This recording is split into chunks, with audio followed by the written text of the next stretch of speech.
Bonjour à tous, bienvenue pour ce tout premier Twitch du Point. Nous nous lançons avec vous pour cette première. On est un peu ému. Jacques, t'es un peu ému, je pense. Très, très. On reçoit pour ce tout nouveau rendez-vous, on vous donne rendez-vous tous les vendredis à 17h avec un jeune militant politique qui fait la campagne de l'un des candidats à l'élection présidentielle. Et pour cette première, on reçoit Grégoire Houdan, tout jeune militant LR de 20 ans. Ça nous vieillit alors qu'on n'est quand même pas si vieux que ça, mais 20 ans, ça nous met un coup quand même.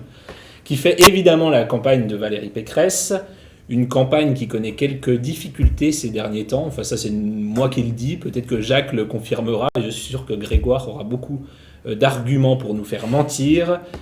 Jacques, je te laisse la primeur de l'échange avec notre invité. Première question, c'est vrai que ça s'annonce un peu compliqué. Est-ce que vous avez repris du poil de la bête avec la baisse de Zemmour dans les sondages ? Oui, tout à fait. J'ai pas l'impression qu'il y ait une baisse de régime en fait dans la campagne. Effectivement, après le meeting de Paris, on a senti qu'il y avait un espèce d'ailleurs d'acharnement dans la presse que j'ai trouvé très dur parce que pour y avoir été présent, c'était vraiment pas l'impression que j'avais et de manière assez objective d'ailleurs. T'as trouvé ça injuste ? J'ai trouvé ça injuste. Je pense qu'il y a eu des problèmes aussi de rendu image. Voilà, on s'est beaucoup justifié là-dessus, mais c'est assez réel. On n'entendait pas suffisamment les retours de la salle, donc l'impression qu'il y avait des blancs.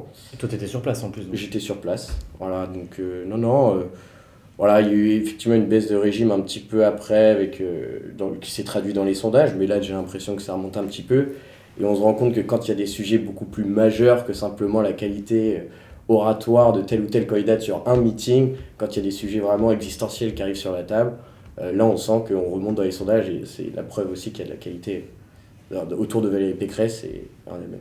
Alors, le sujet grave dont on parle, c'est évidemment l'Ukraine, qui a fait perdre un certain nombre de points à Éric Zemmour dans les sondages, mais il y a une candidate que vous regardez forcément parce qu'aujourd'hui, c'est l'objectif à atteindre, j'imagine, c'est celle qui est régulièrement qualifiée pour le second tour, c'est Marine Le Pen, à qui on a prêté une certaine proximité avec Vladimir Poutine, et qui pourtant se maintient dans les sondages. Valérie Pécresse va débattre avec Éric Zemmour, je pense qu'on en reparlera plus tard le 10 mars. Jeudi prochain. Qui est votre principal adversaire aujourd'hui ? Est-ce que vous avez intérêt à en cibler un en particulier ? Et est-ce que c'est pas elle finalement ? Le principal adversaire, il n'y a aucun doute, c'est Emmanuel Macron. Voilà. Nous, on fait campagne, on sait qu'on sera au second tour. Donc notre principal adversaire, c'est Emmanuel Macron. En revanche, il faut regarder aussi un petit peu les sondages en ce moment. On voit bien qu'il y a une chute, mais des sondages, ça varie tout le temps. Une chute aujourd'hui d'Éric Zemmour qui, à mon avis, c'est de manière maintenant sûre, discrédité, et en particulier sur la scène internationale. Moi, j'avais pas vraiment de doute là-dessus, visiblement, voilà. Maintenant, ça se traduit de manière très concrète. Maintenant, effectivement, il y a une autre adversaire qui rentre dans le jeu, c'est Marine Le Pen. Est-ce que l'électorat de Zemmour se déporte plus vers Marine Le Pen à la vue des sondages ? C'est une bonne question. Je pense que ça va se voir dans les semaines à venir. On va avoir des vrais débats, et pour le coup, sur des sujets vraiment sensibles et importants qui concernent les Français. Je pense que là, pour l'instant, le fait que le président soit à peine rentré en campagne, on n'avait pas les vrais sujets sur la table. C'était des petites guéguerres, des petites politiques politiciennes, de la politiquerie. Voilà. Là, on va rentrer, je pense vraiment, il y a une nouvelle campagne qui s'ouvre.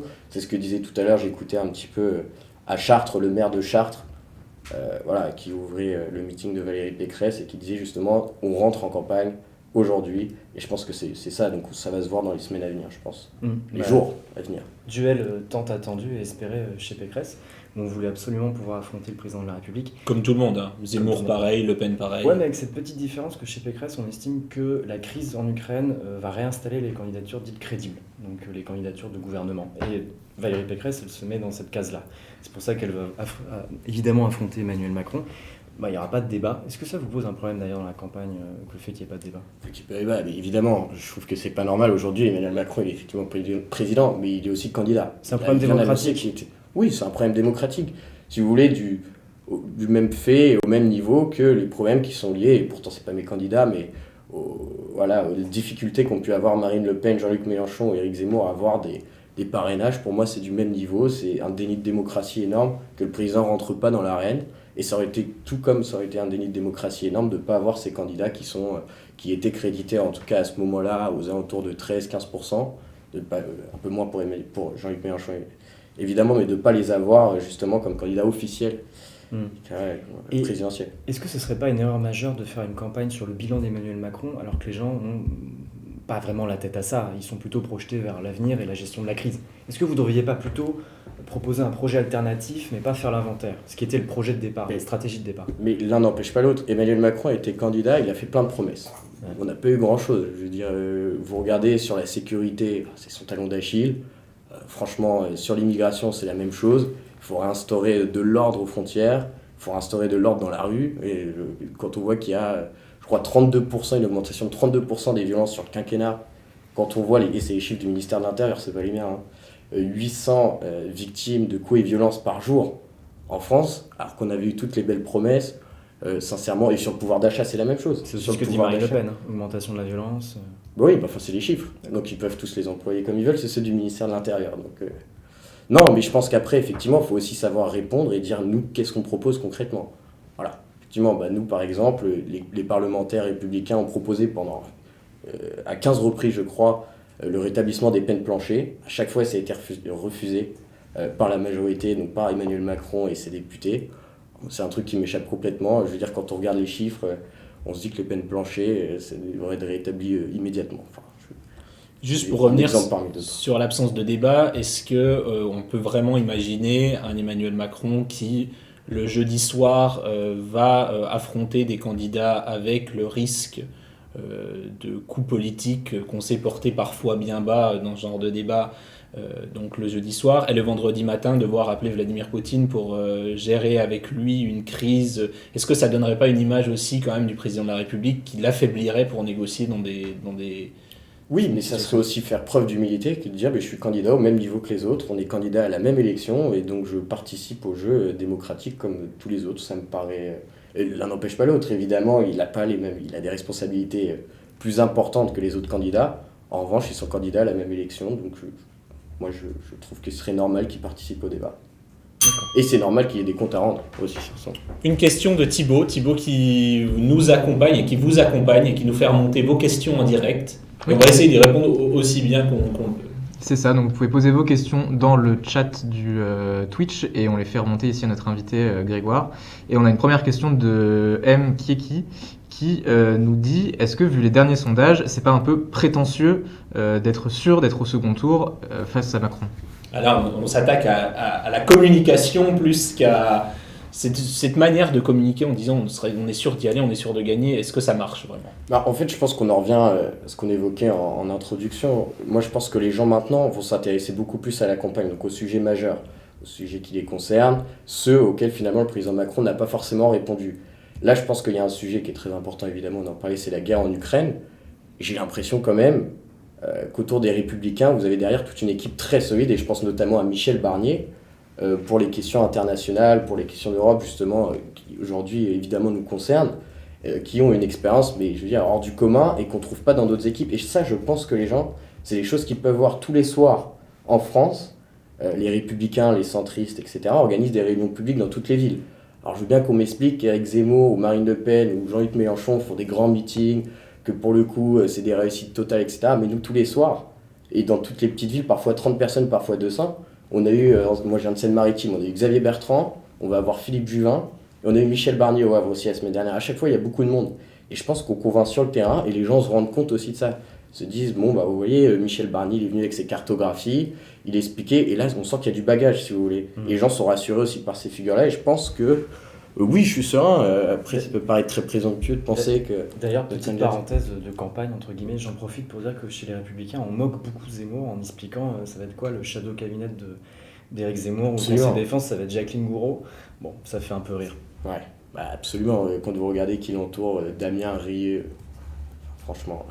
Mais est-ce que c'est pas un risque ça fait 2 ou 3 fois que tu nous parles de sujets importants et que l'Ukraine revient. Enfin, tu dis les vrais sujets vont rentrer dans la campagne d'Ukraine. Est-ce que c'est pas un risque, de faire campagne, alors j'imagine que vous n'avez pas que ça, mais de faire campagne sur le sujet qui est un sujet, on l'espère quand même temporaire, qui est un sujet, même si aujourd'hui les Français sont évidemment touchés par cette guerre, inquiets, qui n'est pas en tout cas le sujet des préoccupations de ces 5 dernières années jusqu'à ce que ceci arrive.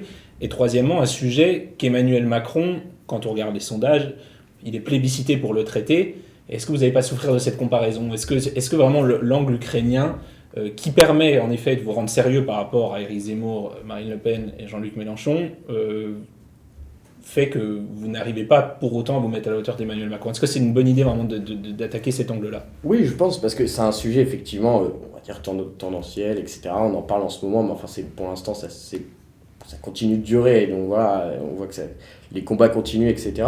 Mais c'est surtout que ça pose énormément de questions derrière sur l'Europe, sur l'indépendance qu'on doit avoir vis-à-vis d'autres pays, les alliances de circonstances, etc. Le rapport qu'on doit avoir avec Vladimir Poutine, avec l'Ukraine et même avec l'OTAN. Et donc ça pose énormément de questions. Et pour moi, c'est un sujet qui est fondamental. Question. Et je voudrais juste finir en disant, effectivement, il est plébiscité le président de la République parce qu'il est la présidence française de l'Union européenne actuellement. Donc il essaye de rentrer dans l'équation. On a quand même eu l'impression que sa voix comptait pas beaucoup. Et d'ailleurs, je me souviens de l'intervention du porte-parole de Vladimir Poutine quand Emmanuel Macron remonte dans l'avion, qui dit, mais en fait, écoutez, aujourd'hui, la France, elle a plus une place, je veux dire, déterminante dans l'Union européenne. Pourquoi on l'écouterait? Et dans l'OTAN, pareil, pourquoi on l'écouterait? Bon.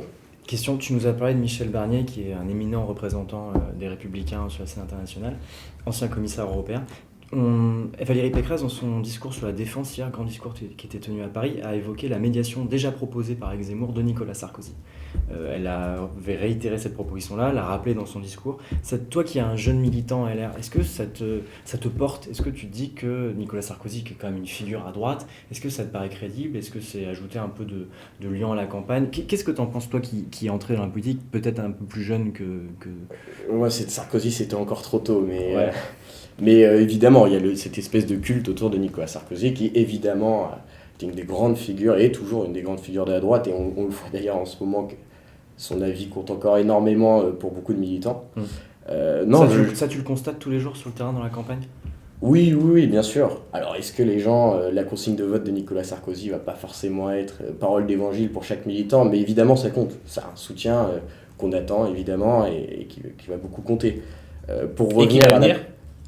Oui, je pense qu'il va venir, oui, bien sûr. Après, chaque chose en son temps. Oui, je pense. J'espère, en tout cas.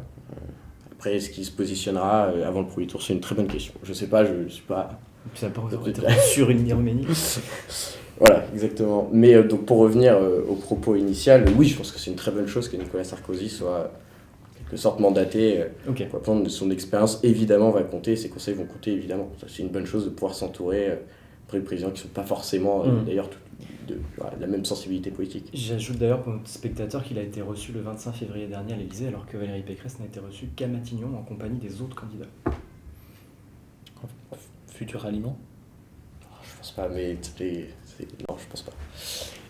Pour revenir sur les sujets importants qui vont arriver dans la campagne, c'est aussi un argument qu'on entend chez Éric Zemmour, chez Marine Le Pen, et je m'y intéresse moins, je le reconnais, mais Jean-Luc Mélenchon doit aussi les entendre, parce qu'on a coutume de dire que les classes populaires, qui est une réserve électorale importante, s'intéressent relativement tardivement à la campagne. Est-ce que ça peut pas vous jouer des tours, dans le sens où le public qui va s'intéresser le plus tard à la campagne n'est pas l'électorat, en tout cas traditionnel des Républicains, en tout cas il s'en est détourné lors de ces dernières élections? Je pense qu'on répond, je veux dire, le programme de Valérie Pécresse répond énormément sur le pouvoir d'achat aux classes populaires. C'est sûr que quand on regarde aujourd'hui qu'il faut, pour quelqu'un un jeune issu par exemple des classes populaires, il faut à peu près 5 générations pour intégrer la classe moyenne. Ça paraît totalement hallucinant. Et je pense qu'elle apporte justement, c'est pas un catalogue, si vous voulez, comme on peut le voir chez certains, un catalogue de propositions, mais c'est une vision très globale sur l'école, sur les fondamentaux à l'école, après sur l'accession justement au collège puis au lycée, la professionnalisation des élèves qui ont parfois plus de difficultés, qui se sentent obligés, et qui d'ailleurs n'ont pas vraiment le choix d'aller au lycée, alors qu'ils seraient mieux dans d'autres voies. Moi j'ai des amis qui sont beaucoup mieux parce qu'ils sont notamment avec les alternances, parfois aussi les services civiques qui leur ont permis de trouver aussi une voie. Ça, elle compte les doubler.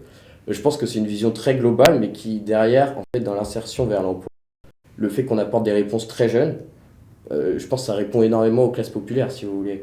Elle a proposé, c'est une proposition justement que je trouve très forte, plutôt que ces espèces de propositions un peu démagogiques, d'assistanat, etc., de proposer des revenus jeunes ou un RSA jeune. Elle propose une banque des jeunes. Une banque des jeunes qui permet, et ça concerne toutes les classes sociales, de financer un projet qui soit professionnel ou un projet scolaire pour des étudiants et de toutes les classes sociales pour l'égalité des chances. Et ça, c'est une valeur cardinale à droite, c'est l'égalité des chances et un prêt en fait, qui serait remboursé qu'à condition que ces personnes gagnent un revenu suffisant dans les années qui suivent, qui n'est pas une obligation. Alors, c'est une des deux mesures qu'on t'avait demandé de choisir. On t'avait demandé de mettre en avant deux mesures de Valérie Pécresse qui te tenaient à cœur pour aussi présenter aux gens, aux jeunes qui nous regardent, son programme. Tu pourrais être tenté par Éric Zemmour. Et qui pourrait être tenté par Éric Zemmour. D'ailleurs, ce qui est très intéressant, c'est que tu parlais du revenu jeune, de l'assistanat.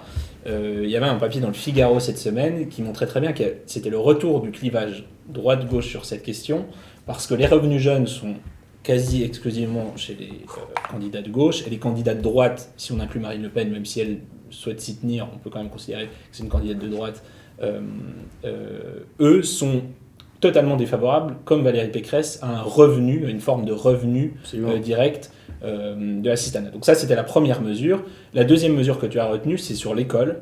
Et là aussi, c'est d'ailleurs encore un point commun avec Marine Le Pen et Éric Zemmour, puisque c'est aussi une mesure qu'on retient. Valérie Pécresse qui l'a proposé un peu. Eh ben, alors, je tiens à le souligner. Eh bien, la primeur, alors Valérie Pécresse, est-ce que tu peux nous dire en quelques mots ce que...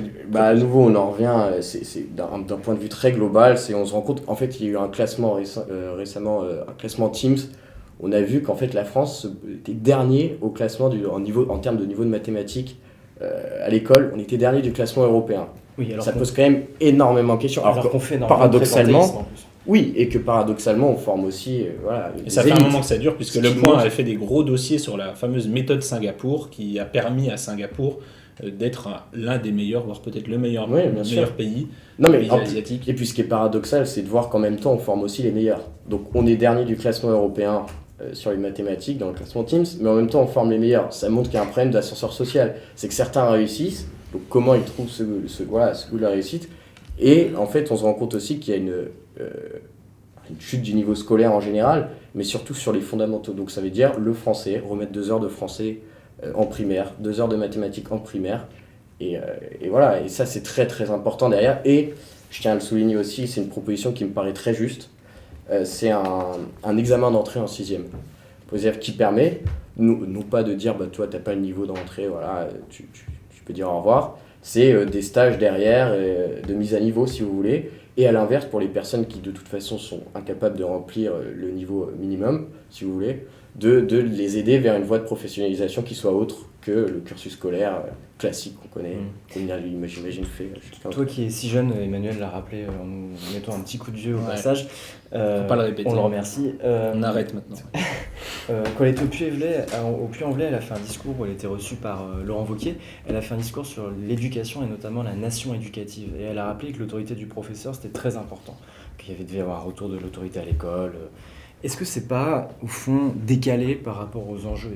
Est-ce que ce rejet du pédagogisme n'est pas une vieille ancienne de la droite qui ressemble beaucoup au discours de Zemmour d'ailleurs, sur cette espèce du retour de l'uniforme, enfin je sais pas si le retour de l'uniforme, en tout cas le retour de l'autorité du maître, où tout le monde doit se lever dans la classe dès que le maître entre. Est-ce que toi ça te parle en tant que jeune, même si tu es un peu sorti du primaire, enfin, je crois, mais d'ailleurs tu es étudiant en droit. Ouais, absolument. Est-ce que ça te parle ? Et je complète, j'ai l'impression aussi, quand on prend d'ailleurs les propositions d'Éric Zemmour, qu'il n'y a pas vraiment de proposition de pédagogie alternative. Là on parle de quantité, c'est-à-dire remettre des heures de maths, mais finalement dans la qualité, dans la manière dont on enseigne, dans le contenu. Alors Zemmour sur les questions historiques est attaché au roman national, on sait ça, il a une certaine vision de l'histoire, mais est-ce qu'il y a vraiment une proposition qui vise à changer la manière dont on enseigne, à changer la manière dont on fait de la pédagogie, qui semble plus la question que vraiment la quantité, parce que si c'est mal enseigné, en fait, on aura beau mettre des heures et des heures, ça ne marchera pas. En plus, je crois que les élèves français,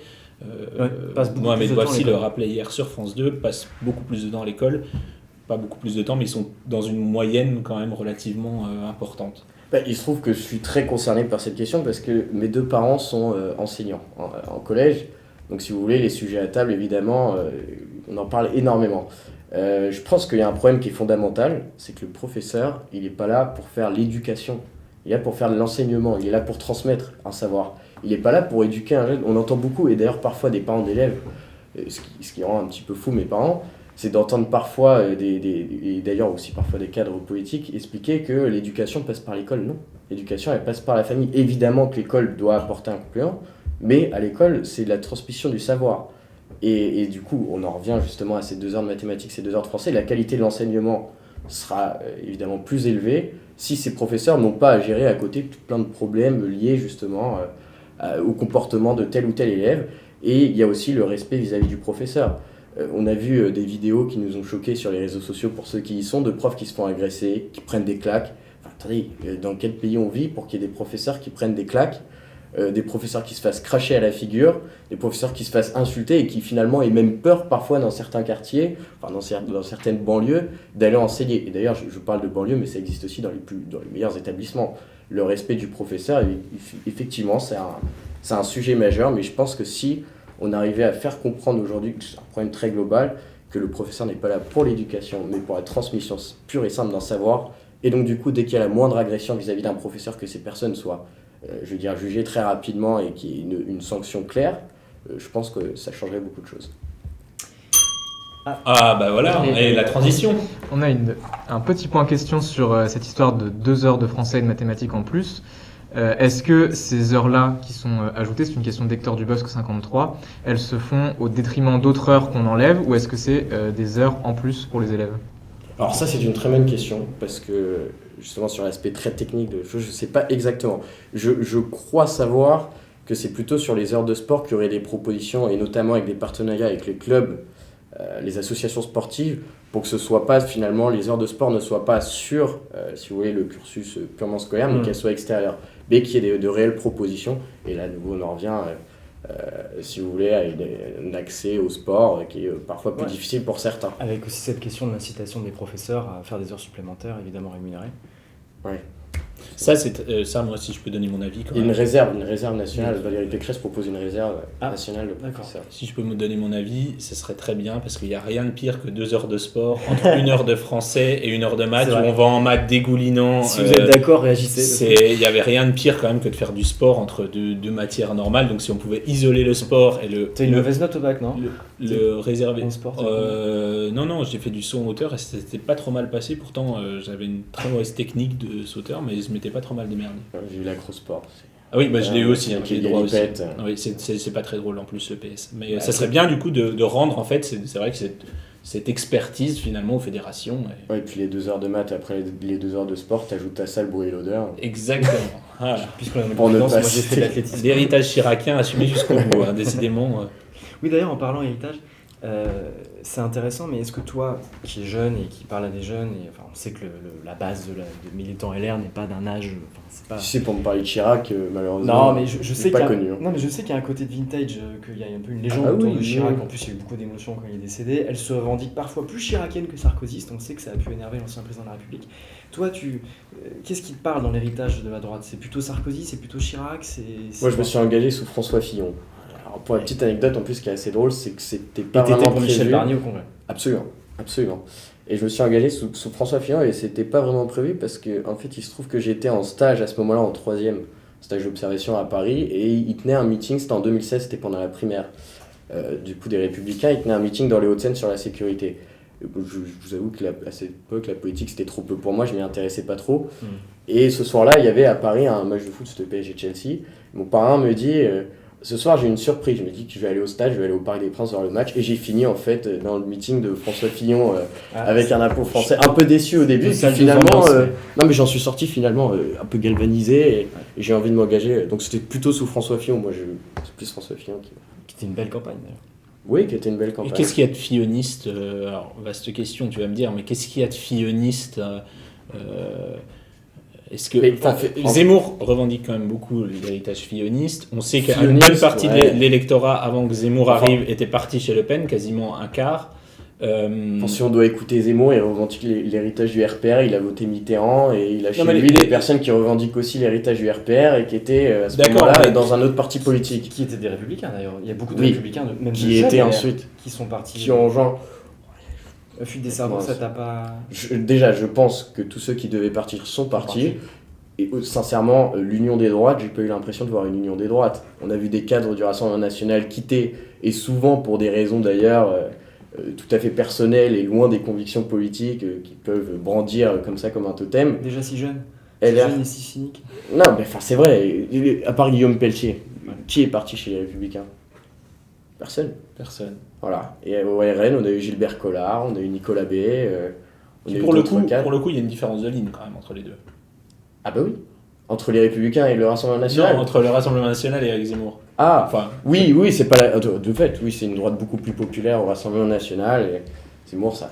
et alors, est-ce que tu penses, chose intéressante sur l'union des droites, là on en voit 3, en tout cas 2,5, on peut dire à peu près, entre les 3 partis. Est-ce que toi, ça te semble quelque chose de plausible, l'union des droites? Non, pas du tout. Pas du tout. Bah, on parlait tout à l'heure de Chirac, s'il y a bien une chose que j'ai retenue de Chirac, c'est ne composer jamais avec les extrêmes. C'est vrai. Moi, je suis pas capable de rejoindre ce qu'on appelle le camp national. Alors, le camp national, les termes en soi ne me choquent pas, mais de rejoindre une Marine Le Pen, même une Marion Maréchal ou un Éric Zemmour, honnêtement, c'est pas possible pour moi. Mais à cause des personnalités ou à cause... Parce que l'union des droites se fera pas forcément avec des personnalités. Oui, mais une ligne politique, ça s'incarne par une personnalité. Je pense qu'Éric Zemmour, il incarne sa ligne politique, donc je considère que c'est... Mais c'est l'union des droites, du coup, par Éric Zemmour, en laquelle tu ne crois pas? Ou est-ce qu'une union des droites par un personnage comme... On sait que Laurent Wauquiez était proche d'Éric Zemmour. Il a essayé, oui. Est-ce que ça... l'union des droites, j'ai pas eu l'impression que ça C'était allait pas un forcément franc succès très dans bien. les européennes. Voilà, c'était pas un franc succès. Et quelque part, François Fillon faisait cette union des droites, puisque Oui, on sait que Zemmour était Mais proche. il faisait l'union des droites, mais sur sa personne, et je pense pas sur la ligne politique. Aujourd'hui, je regarde le programme je reprends le programme de François Fillon en 2017, il est quand même très similaire à celui de Valérie Pécresse aujourd'hui, sur plein de points. J'ai pas l'impression qu'il soit... Alors effectivement, Éric Zemmour peut aller piocher ce qui lui semble bon à droite, à gauche, et se les approprier. Moi, j'ai quand même l'impression que Fillon, c'était une union des droites, mais si vous voulez, naturellement, peut-être d'ailleurs par défaut, parce que la candidature de Marine Le Pen à ce moment-là, je veux dire, elle n'avait pas beaucoup de monde derrière elle, mais c'était autour d'une ligne claire et qui, pour moi, flirtait pas du tout avec l'extrême droite. Et qui oubliait les classes populaires, ce qui a permis à Marine Le Pen d'arriver au second tour. Peut-être. Pour répondre à ta question, ce qu'il y a de Fillon en Valérie Pécresse, c'est son programme. C'est ce que Ouais. tu nous dis. Ouais, je trouve. D'accord. Ouais. Et une question, et elles arrivent autour, bon, je Ouais, pense, à un moment je pense qu'il sent quelque chose qui te sent très bien, c'est les creux dans le débat, Toujours au et bon moment. toujours au bon moment. On a toujours une question de, encore une fois, Hector Dubos 53 qui rebondit aux défections de chez LR vers Zemmour. Donc Grégoire, tu nous dis qu'il y en a eu qu'une seule, c'est Guillaume Pelletier. Et en revanche, Hector Dubos nous fait remarquer qu'il y en a eu beaucoup qui sont allés chez Macron. Est-ce que c'est pas un aveu d'échec? Et Eric Woerth, ouais, il y en a eu quelques-uns aussi. Alors, Est-ce qu'au fond, le vrai candidat de la droite, c'est pas Macron? non, attendez. Je peux comprendre les personnes qui nous expliquent qu'il répond à... Dans ce programme, en 2017, on a l'impression qu'il répond à certaines priorités à droite. N'empêche que, quand on regarde, c'est que des échecs. On en revient à ce qu'on disait sur la sécurité, il nous promettait des places de prison. Par exemple, les places de prison, les 15 000 places de prison, on en a eu 2000. Vous savez, en fait, c'est bien de promettre, mais c'est mieux de faire. Et là, on a l'impression qu'ils se représentent avec le même programme qu'en 2017 et que les Français vont devoir encore le croire. Moi, honnêtement, j'y crois pas. Et les défections, oui, Eric Woerth, qui est évidemment une perte pour nous, parce que c'est quelqu'un que j'admire beaucoup, de grande qualité, etc. Reconnu comme un grand bosseur à Absolument. l'Assemblée sur les Absolument, finances. mais bon, voilà, qu'est-ce que vous voulez que je vous réponde? Je trouve que la plupart sont quand même... je pense que personne ne s'attendait à voir les Républicains aussi unis derrière la candidature de Valérie Pécresse. Est-ce qu'il n'y a pas pire que ceux qui ont rallié Emmanuel Macron, à savoir ceux qui font du Macron, mais encore chez LR? Vous avez des noms? J'ai quelques idées en tête, mais on voit un certain nombre de Macron compatibles qui défendent une ligne très centriste et qui sont aussi sûrement responsables de l'émergence d'Éric Zemmour quelque part. Responsables peut-être à bon titre, si Mais on je juge crois que c'est bien. Mais... je crois que c'est ce qui fait la force des Républicains et ce qui faisait la force aussi à un moment du RPR, c'était d'avoir cette espèce de serpent à deux têtes avec une partie, évidemment, qui donne lieu parfois à des débats très durs en interne entre une partie beaucoup plus... peut-être conservatrice et une partie un peu plus moderne, on va dire, pour faire très très simple. Mais je crois aussi c'est ce qui est la force, c'est de pouvoir dire on en débat en interne et on en sort. Regardez le projet, Valérie Pécresse elle n'a pas 3 projets, et il y a une adhésion autour d'un projet. Et, alors justement, ça fonctionne. Pour l'instant, on a... voilà. Ça fonctionne et ça ne fonctionne plus, puisque les défaites électorales quand même se suivent, en tout cas au niveau national. Attendez, départemental, régional, c'est pas au niveau national, et c'est porté par des personnages qui ont chacun un programme qui n'est pas, pour le coup, forcément très fidèle à celui du parti. incarner au niveau national, c'est plus compliqué. Est-ce que justement ce serpent à deux têtes ne fonctionne pas que quand il y a un grand chef? Ça a été le cas avec Chirac, ça a été le cas avec Sarkozy. Est-ce que c'est pas ce qui pêche aujourd'hui et ce qui fait que Valérie Pécresse, même si elle garde des espoirs de qualification pour le second tour, est à un niveau jamais vu dans cette famille politique? En tout cas aujourd'hui dans les sondages, il était inimaginable qu'un jour LR se retrouve à 12% dans les sondages au niveau national. Est-ce que finalement le problème de serpent à deux têtes, c'est pas qu'il fonctionne que s'il y a un vrai chef? Moi, j'ai beaucoup d'admiration pour le président des Républicains, Christian Jacob, qui a quand même réussi dans une période qui était un moment assez dur pour la famille politique à rassembler tout le monde. Je veux dire, voilà, on a gagné toutes les batailles électorales. Encore une fois, on a gagné les municipales, on a gagné les départementales, les régionales, ce qui nous fait, et d'ailleurs il suffit de le voir au niveau des parrainages, où on est en tête des parrainages, une implantation locale avec des maires, des conseillers départementaux, conseillers régionaux, présidents de région de grande qualité. On a une implantation qui est locale, du coup, qui nous permet d'avoir un gros volume, et on en revient tout à l'heure à ce que je disais sur l'organisation de petites réunions publiques partout en France. Moi, j'ai l'impression que c'est quand même autour du projet des Républicains, et pas autour forcément d'une personnalité à chaque fois. Évidemment, il en faut une pour l'incarner, ce projet, mais moi, j'ai l'impression que les gens se retrouvent autour du programme de Valérie Pécresse, et pas, Parce qu'on parle, pour le coup, on est en train de parler de personnalité et d'incarnation, c'est un peu ce qui commence à. Enfin, c'est les critiques, en tout cas, que tu entends partout. Je pense qu'il y a une part du système médiatique, effectivement. Ouais, bien sûr. Il faut nourrir la bête, elle doit être présente, et manifestement, elle n'aime pas trop ça. Elle est beaucoup plus naturelle, au naturel, si je veux dire. Et est-ce que toi, parce que je crois que tu avais une anecdote avec Valérie Pécresse, d'une rencontre avec Valérie Pécresse un peu inopportune, est-ce que toi, tu as le sentiment d'une injustice, dans le sens où ce qu'elle est ne transparaîtrait pas aux électeurs et qu'il y aurait mal donne sur la perception qu'on aurait de Valérie Pécresse? Non, je pense surtout qu'il y aurait mal donne sur ce qu'on peut penser de la fonction présidentielle. Moi, je pense qu'elle a toutes les qualités pour être une grande chef d'État. Alors, on peut dire ce qu'on veut sur ses qualités oratoires. J'ai envie de vous dire, c'est ce qu'a dit Xavier Bertrand le lendemain du meeting. Attendez, si on élisait un président de la République sur ses qualités oratoires, on aurait Jean-Luc Mélenchon. Est-ce que c'est ce que vous voulez? Je pense pas. Moi, vous savez, j'ai pas de... Valérie Pécresse, pour moi, c'est pas une idole. Moi, j'ai pas envie de... Je veux pas mon idole, sinon ça serait Zinedine Zidane, que je voterais pour Zinedine Zidane, si vous voulez. J'ai l'impression que chez Zemmour, justement, il y a ce côté idole à tout prix. Et finalement, on a l'impression qu'Éric Zemmour peut dire n'importe quoi. Les gens vont le suivre, ses militants vont le suivre, vont dire youhou. Quand il dit à Lille qu'il va chasser l'islam de France et que toute la salle l'applaudit, quand il dit qu'en Ukraine, il refuse d'accueillir les réfugiés de guerre ukrainiens et que là, à nouveau, bon, il y a eu peut-être un peu plus de friction en interne chez eux, mais qu'à nouveau, on l'applaudit. Moi, si vous voulez, si Valérie Pécresse tenait des propos pareils, je ne la suivais pas. Moi, je la suis parce qu'elle a un programme qui me paraît sérieux, qu'elle a toutes les qualités pour remplir la mission de chef d'État et qu'elle a une équipe très solide derrière elle. Donc, mais paradoxalement, une personnalité, voilà. Ce qui est amusant, c'est que la personnalité, ça a longtemps été une obsession de la droite, celle du chef. Il y a eu Chirac, il y a eu Sarkozy, il y avait une vraie sarcomanie en 2007. Oui, mais vous aviez les deux. Vous aviez la personnalité, mais vous aviez aussi à nouveau... C'est vrai, mais deux gouvernements. Preuve que la personnalité et même l'idolâtrie parfois, parce que Sarkozy c'était vraiment ça, c'était vraiment de l'idolâtrie. Moi qui ai vécu sur la Côte d'Azur, j'en sais d'autant plus quelque chose. On dirait pas, mais on dirait moins parce que on perd le bronzage au bout de 15 ans. On perd le bronzage. Aussi, comme et puis j'ai vieilli, exactement.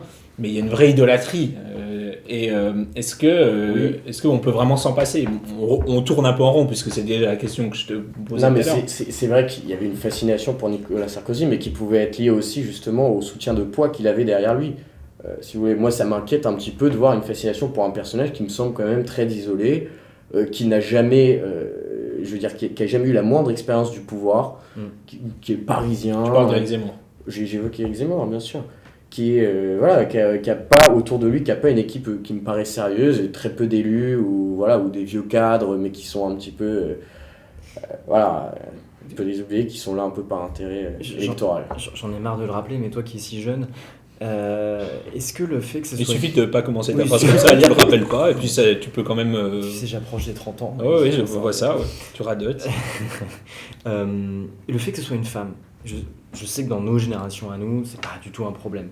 Mais est-ce qu'il y a un plafond de verre pour toi de la 5ème République qui ferait que l'incarnation est telle, et qu'il y a un costume à endosser, c'est celui du général de Gaulle, d'ailleurs elle le cite à toutes les sauces. Est-ce que ce truc-là existe encore? Est-ce que ça appartient à peut-être des électeurs un peu plus âgés? Est-ce que la droite a fait un choix qui était contre nature chez elle finalement. Est-ce que le fait d'être une femme, donc, soit non pas un problème, ça peut être un avantage même, mais est-ce que toi tu ressens des choses sur le terrain? Non, je pense que justement c'est un symbole assez fort qui est donné par la famille politique de choisir. Je veux dire, voilà, il y a eu une élection en interne. Valérie Pécresse l'a gagnée haut la main, et non pas parce qu'elle était une femme, mais parce qu'elle a, semble-t-il, convaincu une majorité d'électeurs, en tout cas d'adhérents les Républicains.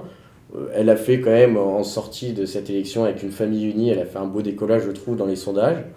Moi, j'ai pas eu l'impression, en tout cas à ce moment-là, que on se posait la question de savoir si c'était un homme ou une femme. C'est presque anecdotique, mais c'est un symbole fort quand même. Je trouve, vous savez, j'ai regardé, je m'y suis intéressé du coup forcément. Thatcher, on disait la même chose. En Angleterre, ça posait énormément de questions. Après, c'était le côté très conservateur, donc ça cassait un petit peu la figure féminine.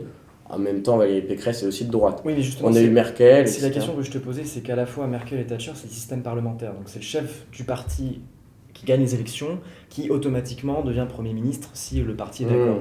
Chez nous, il y a un truc beaucoup plus particulier, c'est-à-dire que c'est pas une élection partisane, c'est une élection sur une personne. Et la question est du sexisme au fond. Parce que, pour parler des militants, ça existe le sexisme encore. Absolument. Mais je pense qu'il y a chez beaucoup de gens encore une misogynie, parfois même inconsciente, Complètement. autour de la figure féminine. Et d'ailleurs, on parle de Valérie Pécresse, mais c'était sûrement aussi le cas de Marine Le Pen, quand elle était victime de nombreuses années. Et surtout, évidemment, en période de guerre, où malheureusement, il y a encore des gens qui considèrent que la femme, c'est pas l'incarnation du pouvoir, que la figure féminine ne rassure pas, etc. Et donc, en fait, il faudrait élire à tout prix un homme qui serait finalement la virilité incarnée, etc. D'ailleurs, je précise pour nos spectateurs avertis que Thatcher a mené la guerre dans les Falklands et qu'elle a gagné la guerre et qu'elle l'a menée de façon plutôt autoritaire. Oui, et que Angela Merkel tenait aussi l'Allemagne d'une main de fer et qui a été très appréciée, y compris sur la scène internationale, très respectée. Il n'y a jamais eu, je crois, le moindre souci par rapport au fait que ce soit une figure féminine. Mais à toi. On a une question de M. Kieki qui se demande du coup sur cette élection présidentielle qui est quand même assez particulière, c'est ce qu'on disait, est-ce qu'il ne faut pas idolâtrer un peu pour être élu? On revient à cette question. Je crois qu'on y a déjà un petit peu répondu, mais non, moi, encore une fois, c'est quelque chose qui me plaît pas trop, le côté... quand on est une idole, on accepte tout, on lui laisse tout faire. Et on est déçu après. Et on est déçu après, oui. Non, moi, honnêtement, je crois pas que ça doit avoir comme idole un candidat à l'élection présidentielle, c'est même plutôt assez inquiétant. Moi, encore une fois, je le dis, Valérie Pécresse, c'est pas mon idole. Voilà, c'est ma candidate et je la soutiens de tout cœur. Je crois vraiment que son projet est le plus fort. Oui, t'es dans un engagement politique, pas dans une secte. Absolument. Voilà, merci pour cette synthèse. Autre question de Jérôme Comeback 16e. Il est bientôt de Son retour.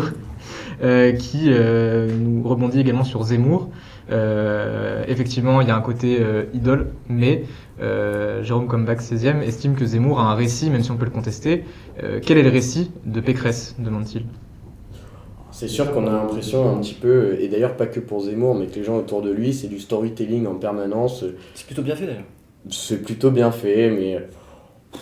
Écoutez, Au-delà du storytelling. Il parle d'une France qui est même plus la France du 19e, mais la France du 18e siècle. Je crois là on est dans le 21e siècle, il faut rentrer faut mettre la France dans le 21e siècle et il faut pas revenir. Alors, évidemment, c'est important d'avoir conscience de l'histoire.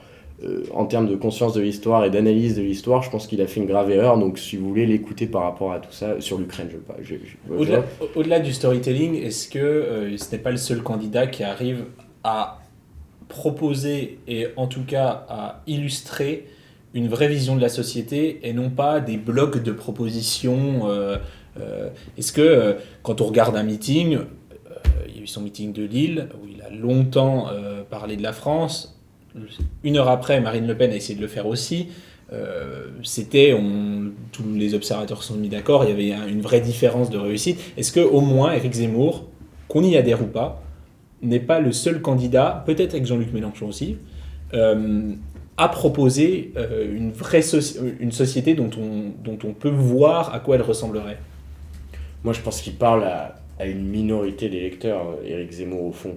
Il essaie de jouer sur les colères des gens, de donner le sentiment qu'il est finalement, vous l'évoquez très bien, d'être le seul candidat finalement à parler de la France, à parler de ce qu'on aime en France, de l'histoire de France, etc. Alors qu'en fait, en réalité, vous regardez, Valérie Pécresse l'a fait à son premier meeting, on a retenu que le côté raté des Blancs, etc. Mais elle a aussi énormément parlé de la France. Et je vois pas pourquoi on devrait dire qu'Éric Zemmour, c'est un modèle de société en rupture avec celui d'Emmanuel Macron et que finalement, ça serait les deux seuls à dire, ce qu'il souhaite d'ailleurs faire croire à ses électeurs. Qu'en fait, il serait le seul adversaire et qu'il y a une vraie rupture sur le plan. C'est la stratégie de tous les candidats, ça. De s'imposer comme la seule alternative à Emmanuel Macron. Oui, non, mais je pense sincèrement, moi, j'ai pas l'impression. Je suis amoureux de la France et j'ai pas envie de voter Éric Zemmour, donc.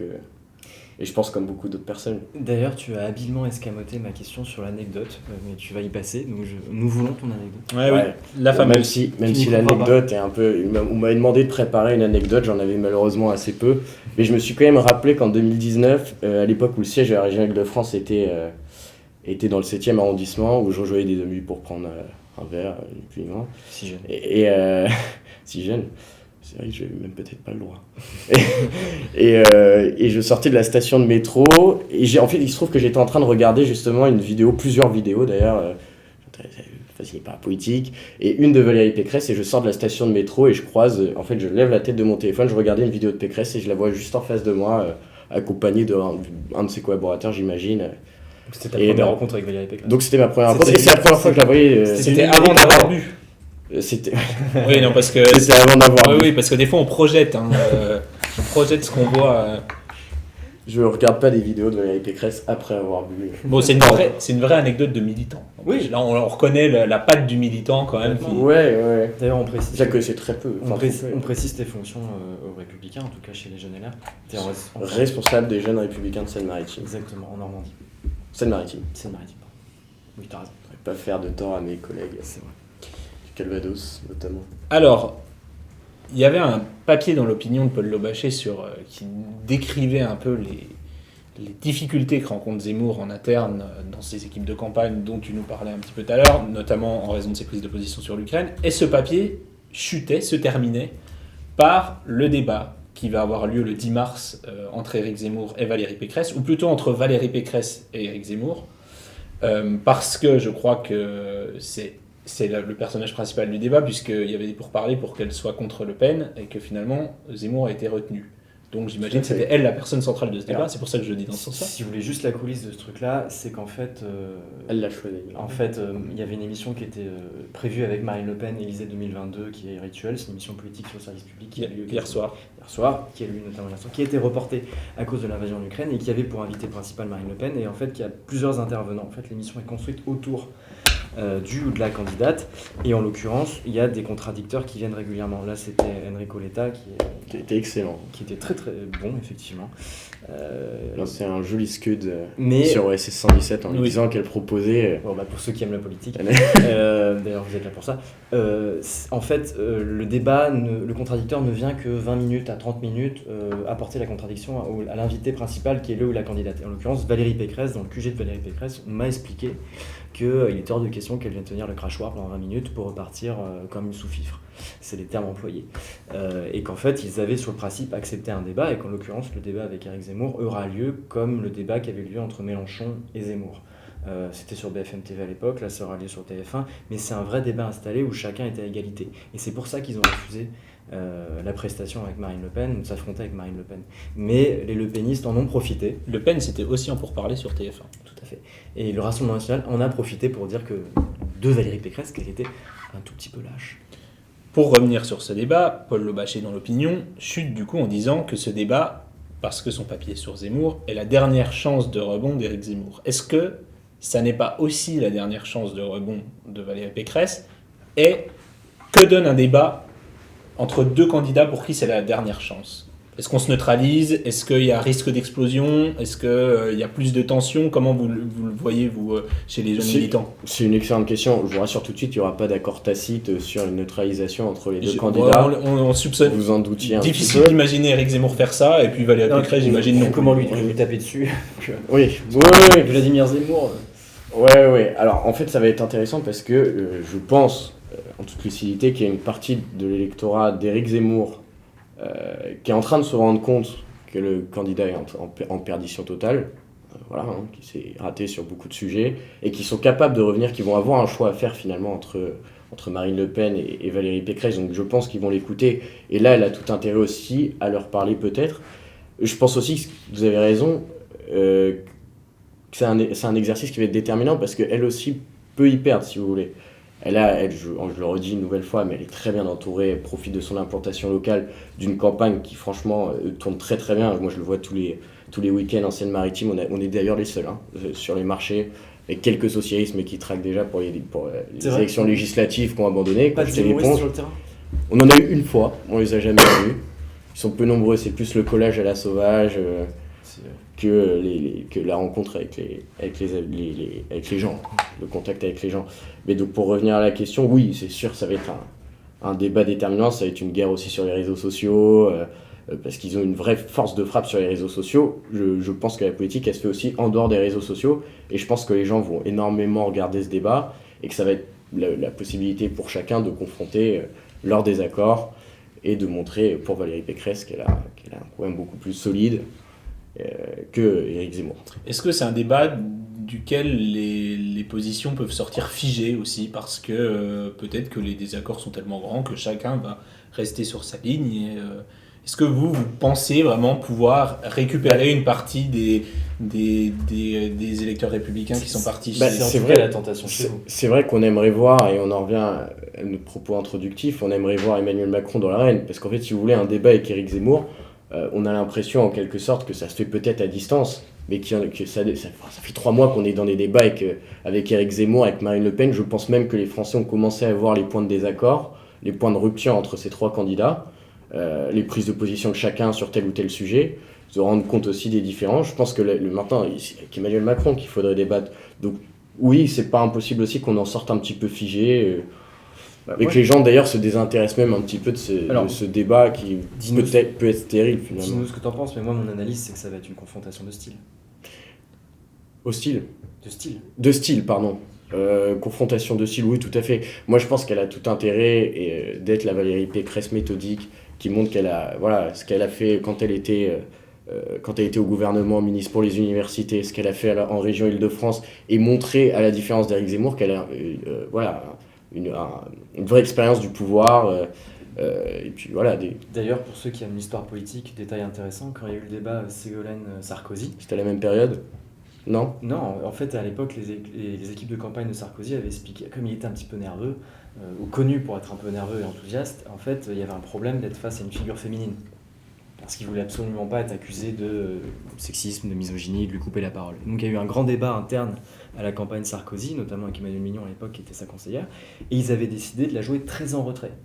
Et je me demande si, au fond, il ne va pas y avoir le même débat chez Éric Zemmour, c'est-à-dire, Brigitte Bauer qui a un passif avec les femmes, on sait lequel, et je ne parle pas d'accusation, je parle de certaines déclarations et de certains livres écrits sur les femmes et leurs conditions. Il y a une manière de le coincer là-dessus, en tout cas. Qui a été condamné pour ça. Il va peut-être vouloir jouer le calme, contrairement au... Vous voyez, enfin, il y a peut-être... Tout ça va être une confrontation de style, tout le monde va essayer de se repositionner, et c'est pour ça que ça va être un débat probablement très intéressant. Oui, non, mais certainement. Mais de toute façon, ce qui est sûr, c'est qu'Éric Zemmour est un grand communicant. Je pense que là-dessus, il est bien entouré. On l'avait vu, je me souviens, je crois que c'était le débat face à Bruno Le Maire, sur lequel d'ailleurs il a été pour moi catastrophique. Débat sur l'Europe. Ouais, exactement. Sur lequel il avait été catastrophique, mais il y avait tout un travail de communicant avec lui. Alors, évidemment, ça existe dans toutes les campagnes. Mais lui, on sent que c'est vraiment... je pense que tu as raison sur un point. C'est qu'il va arriver, il va essayer de faire oublier ses condamnations et les propos qu'il a pu tenir ou écrire sur les femmes et sur la figure féminine. Et d'ailleurs, je le souhaite parce qu'il a tout intérêt à le faire. Moi, je suis pas tout à fait d'accord. Est-ce que c'est vraiment un communicant, Éric Zemmour ? Je reprends ce papier de Paul Lobaché, que j'ai décidément beaucoup aimé, où il explique aussi que ce qui a posé problème pour sa position face à l'Ukraine, malgré les conseils de certains de ses très proches, c'est que c'est un idéologue, c'est que c'est quelqu'un qui vante le pragmatisme à tout prix, qui ne veut pas rentrer dans l'émotion et qui, en fait, quand il pense quelque chose, il est tellement buté que c'est pas quelqu'un qui sait très bien faire semblant, Éric Zemmour. Mais je pense que oui, les ânes, ça se bute, c'est ça. Mais non, c'est quelqu'un qui, quand il a en général des convictions, on peut au moins lui reconnaître de ne pas tergiverser dessus Et finalement, est-ce que l'idée de ce Zemmour qui arriverait de tout s'enfermer dans sa bêtise finalement jusqu'au bout. On peut considérer que c'est de la bêtise, mais en tout cas, on peut aussi considérer que ça serait de la bêtise de venir en affichant une figure Oui, peut-être. ouvertement féministe Peut-être. parce qu'il est face à Valérie Pécresse. Est-ce que vraiment l'idée qu'il soit tout en contrôle comme l'a été, est-ce qu'il en est capable déjà premièrement, et est-ce que ça lui ressemble vraiment Éric Zemmour? Mais de toute façon, jouer sur les peurs, sur les colères, choquer, c'est pour lui, c'est sa recette. C'est un calcul qui est pour lui électoralement porteur. Je pense qu'il a été porté jusqu'à là précisément parce qu'il a encore sa fibre de polémiste où il arrive à jouer là-dessus, à dire aux gens des choses qui factuellement parfois sont fausses. Et d'ailleurs, il a parmi ses équipes Monsieur Devilliers qui parle quand même de, je sais plus, de réalité alternative. Ça veut rien dire, réalité alternative. Il parle de ça, et je pense qu'Éric Zemmour, c'est ça aussi.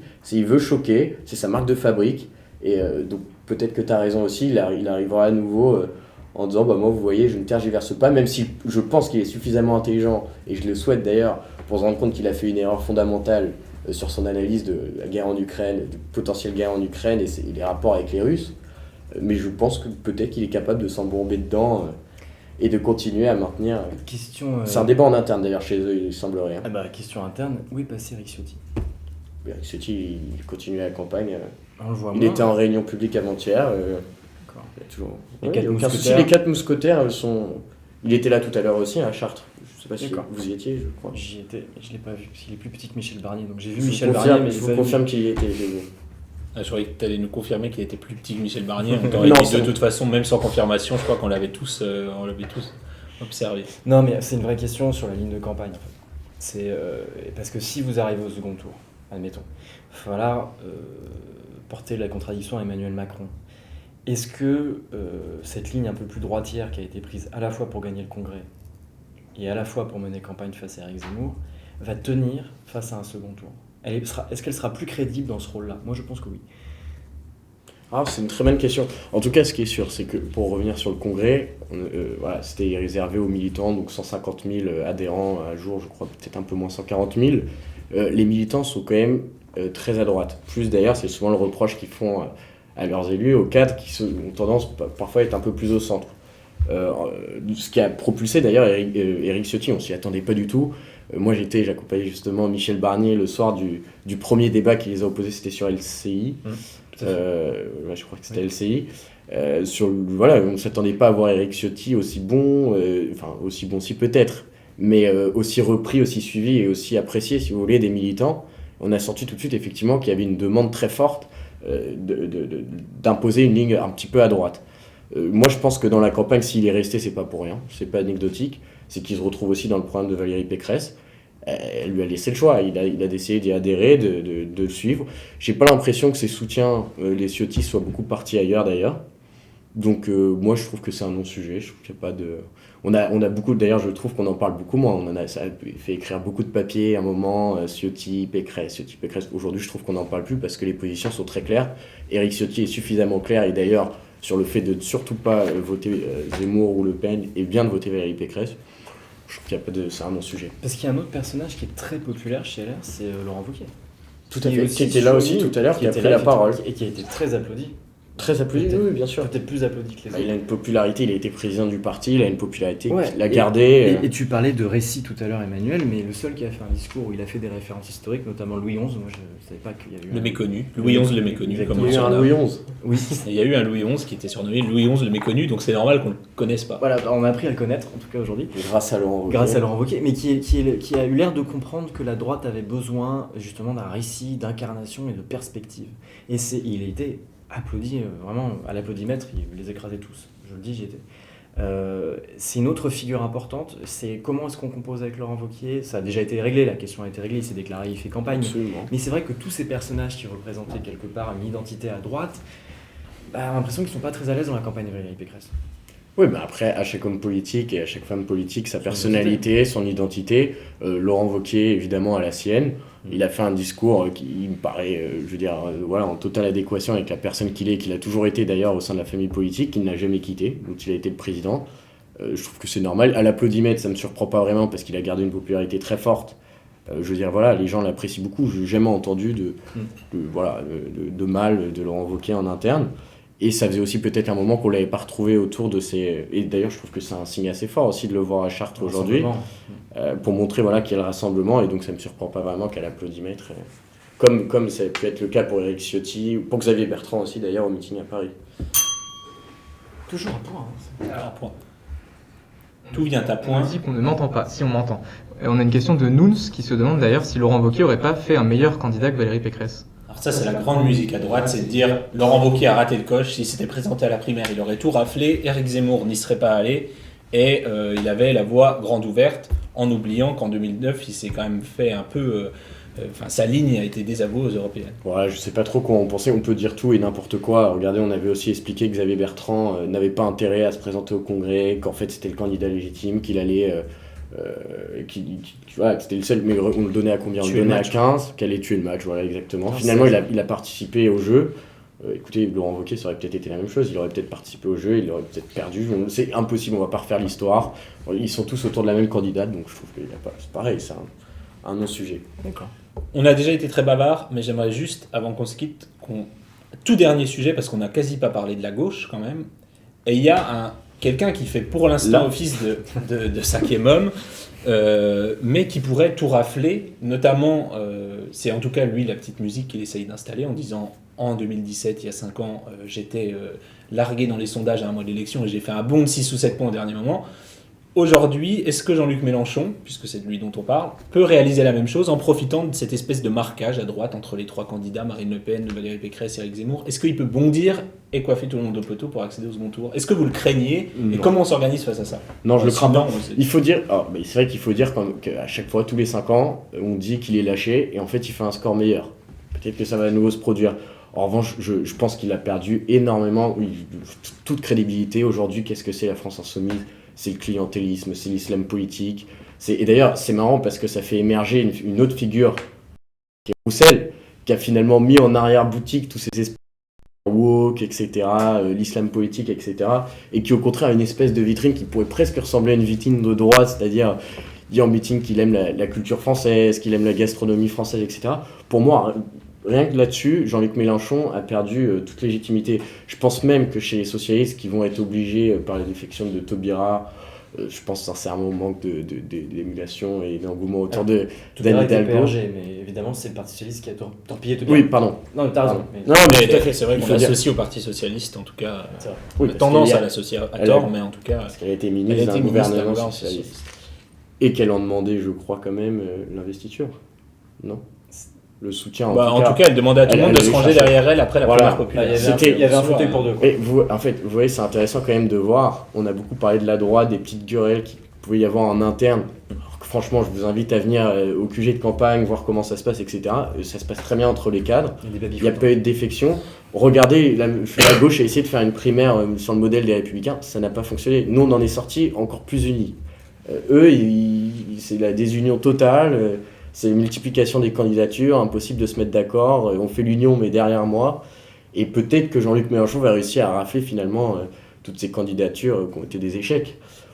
Un peu utile à gauche au dernier moment, y compris chez ceux il y a une Roussel-mania aussi en ce moment, mais est-ce que ça va tenir? Est-ce que au moment d'aller dans l'isoloir, les gens diront Roussel, on l'aimait bien en effet, mais c'est 4%, est-ce qu'on n'a pas plutôt intérêt à voter pour Mélenchon? Mais à gauche, il y a beaucoup de gens qui ont vu que Jean-Luc Mélenchon avait trahi tous ses idéaux républicains, que ce soit sur le port du voile, comme Zemmour, sur plein de pour toi, trucs. l'Ukraine, ça décrédibilise le... Absolument, bah oui. Ouais, mais Le Pen, que ce soit Marine Le Pen, Éric Zemmour ou Jean-Luc Mélenchon, ils y ont perdu gros sur ce sujet. Et ça permet de voir aussi quand même la capacité de chacun à être chef d'État, tout simplement, à la plus haute fonction de l'État. L'avenir nous le dira. Dans 2 semaines, pour notre prochain rendez-vous, nous recevrons un jeune militant insoumis, qui sera le 2e invité de notre émission. On ne sait pas encore qui, mais on va trouver. Ils sont nombreux aussi. Donc. Peut-être qu'il viendra répondre. Il viendra répondre. Je suis sûr qu'il aura une lecture de chambre de la sienne. C'est ça qui est intéressant. Je participerai au Twitch. Avec grand plaisir. Et on s'est engagé à rien, mais on s'y engage à faire un petit point pour ceux qui auraient été convaincus par tes idées, par ton militantisme. Son engagement. ton engagement. Si on veut rejoindre les jeunes républicains, comment on fait? Est-ce qu'on vient vous retrouver dans un bar? Est-ce que vous avez l'habitude de vous retrouver quelque part? Est-ce qu'on est obligé de venir en costume? Est-ce qu'on vient en costume? Comment ça se passe chez les jeunes républicains, si certains sont intéressés? Il se trouve que je sors de stage, c'est pour ça que je suis en basket, je peux le montrer. Non, alors il faut aller sur le site des Républicains. Dans un premier temps, pas obligatoire de prendre sa carte dans l'instant, et vous trouvez des liens vers les différents sites des fédérations, donc des départements, sur lesquels à chaque fois vous avez un contact, donc n'hésitez pas à rentrer en contact avec ces personnes ou à m'envoyer d'ailleurs un message privé sur mes réseaux sociaux, je pourrais vous envoyer vers les personnes compétentes. Et dernière question pour conclure. Mais on rappelle ton nom, Houdan, Grégoire. Ouais. Grégoire Houdan. Je vais donner les réseaux sociaux là. Et concrètement, l'action militante en ce moment chez les jeunes républicains, ça ressemble à quoi? Vous allez quoi? Coller des affiches le dimanche? Quelles sont les activités, si on vous rejoint, auxquelles on assiste et on participe? Moi je vais parler d'un point de vue strictement local. Nous on est en bonne intelligence avec les centristes avec lesquels on a toujours fait campagne en Normandie, parce qu'il y a la figure d'Hervé Morin qui est un soutien de poids de Valérie Pécresse. Président de la région. Président de région Normandie bien sûr. Nous, en quoi ça consiste? Les week-ends, c'est des marchés. On propose des marchés, donc on se retrouve entre jeunes, avec tous les militants, même pas simplement les jeunes, sur lesquels on va tracter, on prend un café après, on organise, si vous voulez, ce week-end, on organise même, ça tombe bien que je sois là, une tournée des fédérations. C'est-à-dire qu'on va commencer à Vernon, donc dans l'heure, le samedi matin par un tractage et un déjeuner entre jeunes. On va aller après à Rouen, donc à ma ville. Pareil, on va faire un tractage, une visite du centre-ville de Rouen, et après un verre avec les élus et candidats aux législatives. Après un départ le lendemain pour Caen dans le Calvados, puis le Mont-Saint-Michel. On fera pas de meeting dans les marécages, mais mais donc c'est vrai qu'il y a un esprit d'équipe qui est très sympa. C'est des amitiés aussi qui se forment par le militantisme. C'est pas barbant. C'est pas barbant. C'est vraiment pas barbant. Tu veux le mot de la fin? Une dernière question? La question de la fin. Une question parfaite pour conclure, qui est une question de Jérôme Comeback 16, qui nous demande, alors si on peut le faire en une phrase, parce qu'on a déjà bien débordé, qu'est-ce que c'est qu'être de droite en 2022? Alors là j'aimerais pas... En une phrase. C'est voter Valérie Pécresse. Voilà. Rapide et efficace. Voilà. Il s'en est bien sorti, bravo. Bravo. Merci. Merci à tous. Bravo, merci. Jacques, tu fais la conclusion? Je crois qu'on a conclu sur le fait qu'on allait se retrouver bientôt. On se retrouve donc dans 2 semaines avec un jeune militant ou une jeune militante insoumise. On va trouver ça pour débattre. Et ça, on aura grand plaisir à vous retrouver et à répondre de nouveau à toutes vos questions. Donc vendredi, dans 15 jours. Ouais. Merci beaucoup. Et dernier truc, on peut s'inscrire sur la liste électorale aussi, n'oubliez pas. C'est le dernier jour. Dernier jour, il vous reste quelques heures. 6 heures. 6 heures à tout casser. Ne traînez pas et on vous donne rendez-vous. Même si vous n'êtes pas inscrit, on vous accepte. Vous pouvez nous retrouver vendredi dans 15 jours. Merci beaucoup.